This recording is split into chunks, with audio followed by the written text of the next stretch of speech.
So Blastapopoulos is finally back, and I say that he's finally back because the way that these bosses go in BT6 is they take a little bit of a time to come back into rotation. So with the introduction of Blastapopoulos, we now have 6 bosses in BT6, and what this means is that because we usually get one boss event per week, that you're gonna need to wait like a month and a half before you get the boss in rotation back again. And that is, if Ninja Kiwi does something like maybe repeats a boss event because they have like some fun idea to do, then I don't know, it might be even longer than that until we actually get to see a single boss come back. And you know what? It's actually been such a long time until we saw the last Blastapopoulos. I actually went back and checked. It was on the 23rd of November of last year, so it's been actually like a month and a half. And I low-key forgot what I'm supposed to be doing on this boss. Actually, thankfully, I played through the normal one, obviously, before we were getting to this one. So I was kind of thinking about what we want to do for this boss to kind of make it interesting. So we obviously have the Tag Paragon, which we haven't tried versus Blastapopoulos, and then I took a look at the rules, and honestly, it's 300%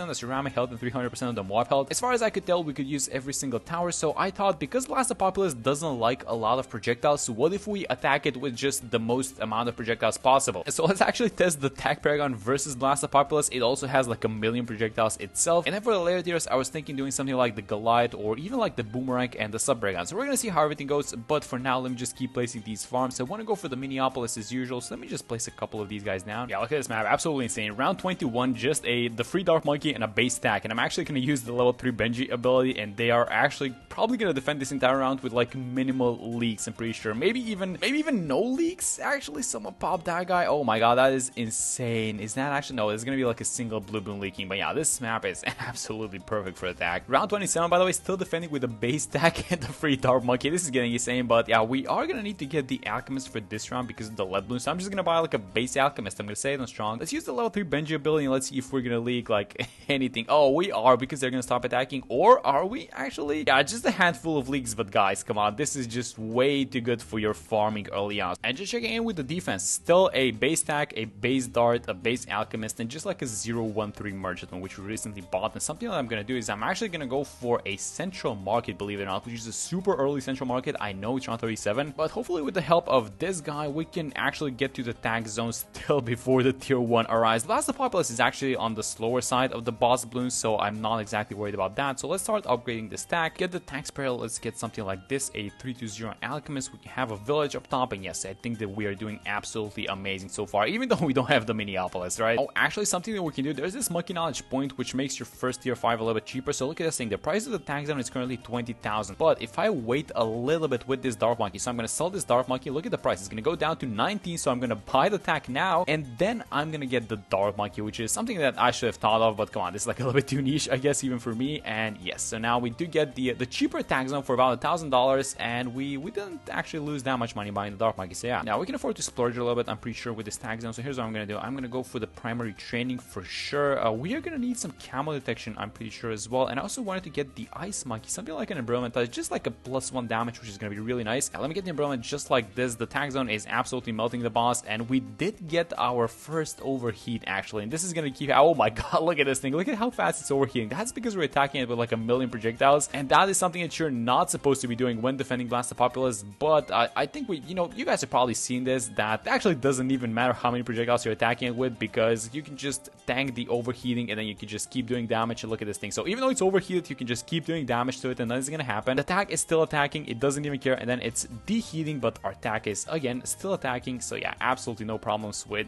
just tanking through the overheat, guys. That is, one of the things that they might wanna, and I've talked about this before, but yeah, they might want to switch this thing up with Blastapopoulos, because no one actually cares about the amount of projectiles that you're attacking with, right? But there goes the tier 1. So it was a pretty easy tier, I'm gonna be honest. So let's sell the tag zone. Let's go like this. We're only gonna need an overdrive to defend these guys, so let's save a little bit of cash, and then let's put a couple of, maybe like 4 or 5 central markets on the field, depending on how the money goes. And then we're gonna go into the banana central, which I'm pretty sure wasn't bad. So yeah, that's gonna be our next target. Oh, that was a little bit of a blunder, by the way. I should have had the favorite trades before selling it, but that's completely fine. We're making a lot of money, so I don't think that's gonna matter in the long term. So yeah, let me just get another central market, and this is gonna be central market number 4, or round 49, which is really good actually. All right, so not messing it up this time, I got the favorite trade both, so let's sell all of the farms. We have more than enough money, I'm pretty sure, for the banana central, so let's make sure we have it just like this. Yes, there we go, that's absolutely perfect. And we actually have an NG, which is probably gonna go like somewhere where it cannot be stunned, but it's also not gonna take up valuable space. So maybe like here is gonna be a good spot for it. Let's go for the overclock. You would think that the extra 300% Moab health and ceramic health would actually matter, but look at this thing. It's just like a single overdrive deleting everything. And I think that because the Moab health and the boss health are different modifiers, I don't think that this applies to the boss actually, right? Like this is Blastapopoulos' normal HP, right? Yeah, I just checked. This is the normal HP, 270,000. So yeah, the boss HP has not been touched, which means that this is pretty much the normal Blastapopoulos as you would see it. Alright, so for the tier 2, let's do something fun. We're missing the cash for it, but I want to do a mat. And I promised you guys that I'm going to do a video onto this thing. I wanted to God boost. I think I promised this like a week or 2 weeks ago or something like that. But I wanted to God boost a mat and see if it can defeat a boss by itself because they gave it a lot of extra damage versus Moab class Bloons. But before we get to that, I am just going to buy the mat like right now. So the damage that the mat does is actually reduced a little bit, but once you use the ability, it actually becomes a lot stronger. So we're going to get stunned. We're going to proc the first skull. So let's chill for a second. And is the mat still attacking? It is, but does it see the boss? Oh, wait a minute. We got an overheat. Okay, so let's chill for a second. Look at this guy's vision, by the way. I'm clicking on the mat and this thing cannot see anything. It still seems to be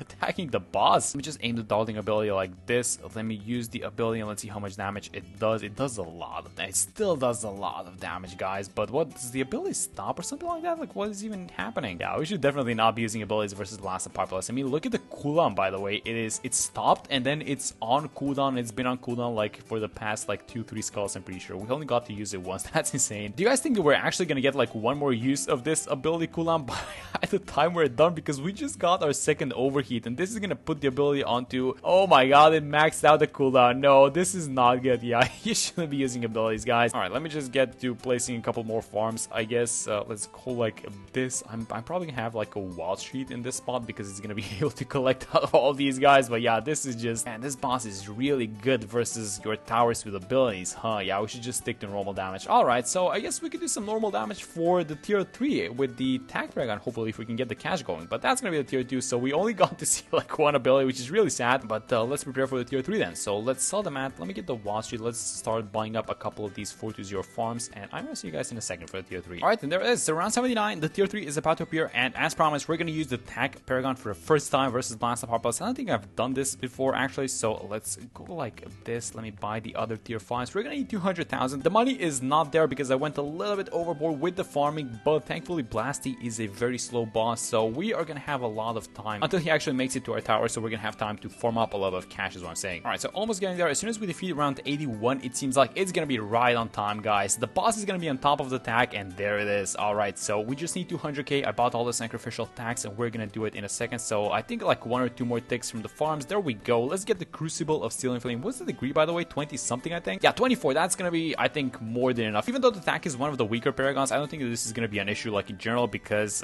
this is like the tier 3 boss only. But let's see how we're gonna do with the abilities actually, because we didn't get to use that many abilities in the previous one. Oh, you know what? We're gonna overheat in a second actually. So I'm gonna dump all abilities right now, and let's see how we're gonna do. So the meter actually triggered the first skull and triggered the over. Oh, wait a minute. We still haven't triggered the overheating actually. There we go. I thought the meter activation and the previous skull were gonna do it, but they didn't. So the attack is, oh, look at this thing. So it's attacking, but these projectiles are, or I should say these rocks are actually blocking the projectiles. But thankfully this is like a great spot. Like this entire map is great for Blastapopoulos. So even though he's summoning the rocks, the attack paragon just doesn't care. It just keeps attacking. Look at this thing. It's so many rocks. You can't see anything around it. It's all red, but it just keeps attacking and damaging the boss. That's really crazy. And also something that you guys might be noticing is the fact that even though we have like a million projectiles from the attack and all of them are going into Blasty, like this guy is just not overheating, it seems like. Like he's only overheating when a skull triggers, and if you can survive that like once or twice, you're gonna be good to go. So yeah, note to self, don't use any abilities like at all for the future tiers, I guess. So yeah, that was a tier 3. So let's make sure we get some actually damaging paragons which do their damage through their attacks. So I think we're gonna go for the Goliath, which has a million projectiles as well, I know. And I also wanted to get the Boomer Paragon, which is gonna go really nicely with the attack. So yeah, let's work on those for the next few tiers. Alright, so 99 tier 4 about to appear, and we are ready for it. So this is gonna be the last one. I'm gonna get the Moab Dawn, which is the last tier 5 that we need for the Boomer Paragon. I placed all these sacrificial boomerangs on the sides, and look at where I placed the Glaive Void. So he's in the middle of the water, which means that once we get the Glaive Dominus, like these orbiting glaives, their range is gonna extend, so it's gonna cover perfectly, you know, this is a sweet spot for Blastapopoulos, right? So let's go like this. Let me get the Glaive Dominus. We're gonna put all the money possible into this thing because the farming is doing really well. So that is a 64, I think I saw. Yes, this guy's gonna be super strong. He's actually gonna do something versus the tier 5 as well, I believe, right? Like it's just not gonna be on the Goliath for the tier 5, right? Because I still kept the 24 on the tag. attack, and I'm gonna tell you guys, this guy is not gonna do too much for the tier 5, I'm pretty sure. So let's see how we're doing. So let me use the meteor. Let me just keep using all of these abilities. Yeah, this is going quite fast, I'm gonna be honest. Yeah, let's just get something like, I guess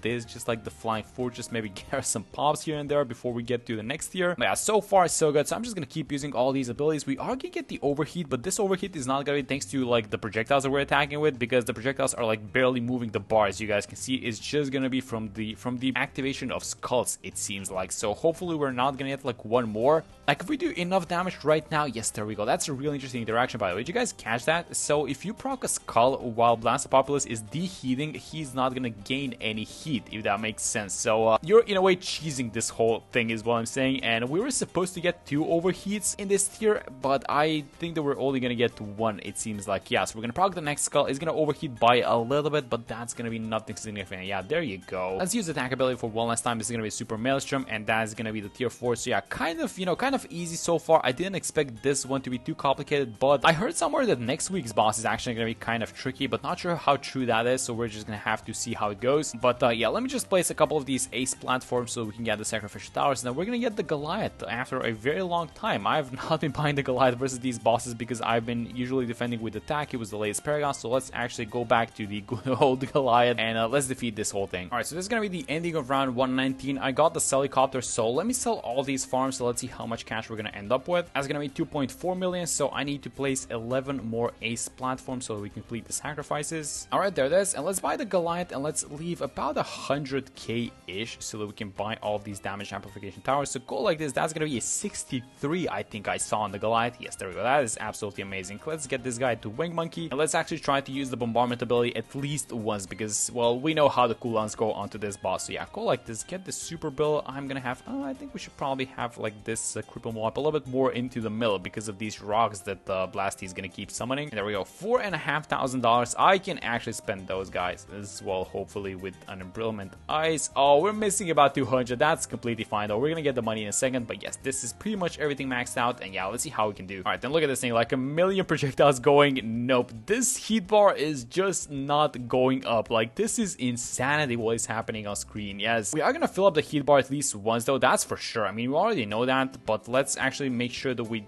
at least use like all abilities once. So we're gonna have like a bombardment ability in a second. I'm gonna use it. Let's see how much damage this thing is gonna do. It is gonna take out, hopefully, like, oh yeah, there we go, an entire skull. That's really good. All right, so I guess goodbye bombardment ability, because we're probably not gonna see it until the end of the game. So it was nice knowing you. Let's use all of our attack abilities as well, because, well, we're gonna have to say goodbye to that thing as well, I'm pretty sure, because we're proccing these skulls like crazy, it seems like. You know what, maybe we're gonna get like one more bombardment. So I'm actually just gonna have the bombardment radius set like this, just in case, and then if it happens, it happens, and if not, then it's gonna be fine. So we got our first overheat. Hopefully this is gonna be the only one in this game, but look at the cooldown on the Ace Paragon's ability. It is at full, guys. Yep, this thing is as if we just used the ability, and that's so insane with this boss. Thankfully the damage from all the other sources is doing amazing. So let me just check the Ace Paragon. Yeah, this thing is absolutely carrying 22 million pops. I'm gonna use the attack ability, just check on its pops as well. 9.5 million, and keep in mind this guy's here from the tier 3, so he has not been doing that much damage actually, even though he's got like the 10% extra attack speed buff from the boomerang. But the boomer has actually been doing kind of well. Look at this guy, 364. I think it was at like 24 million pops, the Goliath at 25. So head to head, but keep in mind the boomer was here for the tier 4 as well, and it is looking like we are not gonna be getting another proc on the heat bar, which is really nice. And we're also not gonna be getting another Goliath ability, but that's completely fine because the auto attacks of all these paragons are enough. And yeah, there we go. So that's gonna be this week's Blastapopoulos. He's finally back, guys, after such a long time, and it's gonna be like probably in a month and a half until we see him again. So yeah, I guess goodbye Blastapopoulos, and hopefully next week is gonna be an interesting boss, so I'm looking forward to that one. But as usual, thank you guys so much for watching this video. This was this week's boss, Elite Blastapopoulos, and I'm gonna see all you guys in the next one.